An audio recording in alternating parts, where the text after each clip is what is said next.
देखिए, कोई भी देश में शिक्षा व्यवस्था को लेकर के कोई सवाल नहीं है, लेकिन शिक्षा की आड़ में अगर कुछ देश के विरुद्ध गतिविधियां होंगी तो जांचा भी जाएगा और जो दोषी होंगे उनके खिलाफ कार्रवाई भी की जाएगी और उसी के क्रम में कार्रवाई की स्थिति हो सकती है, हुई हो।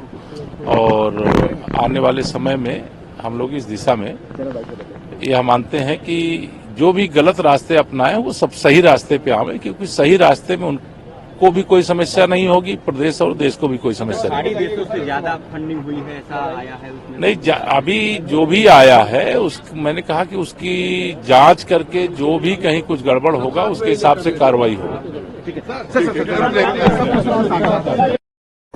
13,000 जो मदरसे हैं पाए गए हैं कि अवैध रूप से सजाए होते हैं। SIT की रिपोर्ट आई है सर। देखिए, जो रिपोर्ट आई है अभी मैंने तो उसे देखा नहीं है, लेकिन उत्तर प्रदेश में अगर कोई भी ऐसी गतिविधि है, शिक्षा को लेकर के कोई समस्या नहीं है, लेकिन शिक्षा के केंद्रों की आड़ में अगर कोई गैर कानूनी गतिविधि है तो उसकी जांच होगी और जांच में जो दोषी होंगे उनके खिलाफ कार्रवाई होगी। भारी फंडिंग आई है सर, विदेशों से कहा गया। नहीं, जैसा आप बता रहे हैं उसको मैं सुन भी रहा हूं। मैंने कहा जो गलत करेगा कानून उसके खिलाफ कठोर कार्रवाई करेगा और जो सही करेगा सरकार उसका संरक्षण करेगी। इसकी संख्या जो है वो नेपाल सीमा पर बहुत ज्यादा निकल के आई है। जम्मू कश्मीर में प्रधानमंत्री पहली बार गए, 370 गर्व की बात है और देश के प्रधानमंत्री जी का अभिनंदन भी है और बधाई भी है, क्योंकि 370 अनुच्छेद को समाप्त करके जो देश से वादा किया भाजपा ने, उसे माननीय नरेंद्र मोदी जी के नेतृत्व में पूरा करने के बाद अगर प्रधानमंत्री जी आज जम्मू कश्मीर गए हैं तो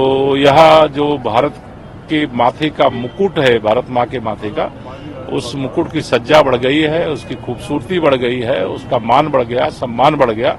ये गर्व का दिन है, प्रसन्नता का। सर, पूजा पाल ने आज आपसे मुलाकात की थी। है कानपुर में 2 गैंगरेप पीड़ित लड़के ने आत्महत्या कर ली थी, कल उनके पिता ने भी आत्महत्या कर ली है और कानून व्यवस्था के सवाल मैंने देखा नहीं है। और अगर कोई भी उत्तर प्रदेश में गैर कानूनी कृत्य करता है तो उसके खिलाफ कार्रवाई होती है और कोई ऐसी बात होगी तो देखा जाएगा। हमारी सरकार पूरी तरह से प्रदेश में कानून व्यवस्था को और सुदृढ़ करेगी। किसी भी स्थिति में हम गैर कानूनी गतिविधियों को प्रदेश में होने नहीं देंगे और जो भी दोषी होगा उसके खिलाफ कड़ी कार्रवाई होगी। सरकार ने SIT गठन किया था जांच के लिए। 13,000 मदरसे जो है उत्तर प्रदेश में अवैध पाए गए हैं। SIT ने अपनी रिपोर्ट सबमिट कर दी है। हाँ, रिपोर्ट आने के बाद जो भी विधि सम्मत होगा उसके खिलाफ कड़ी कार्रवाई होगी। क्या लीगल फंडिंग की बात हो रही? 100 करोड़ रुपए। अब ये जांच एजेंसियां तय करेंगी, लेकिन हमारी प्रतिबद्धता है कि उत्तर प्रदेश में हम अपराध और भ्रष्टाचार पर जीरो टॉलरेंस की नीति के तहत काम करेंगे। सर, अभी जो पेपर लीक हुआ था, STF कड़ी कार्रवाई करते हुए कल भी 7 लोगों को गिरफ्तार की थी, क्या कहेंगे? देखिए, इसमें एक एक व्यक्ति को हम चिन्हित करेंगे। विद्यार्थियों के भविष्य से खिलवाड़ करने की अनुमति किसी को नहीं देंगे। हमारी सरकार पूरी तरह से परीक्षार्थियों के साथ, विद्यार्थियों के साथ खड़ी है। उनको पारदर्शिता के साथ हम सरकारी नौकरी में लेंगे।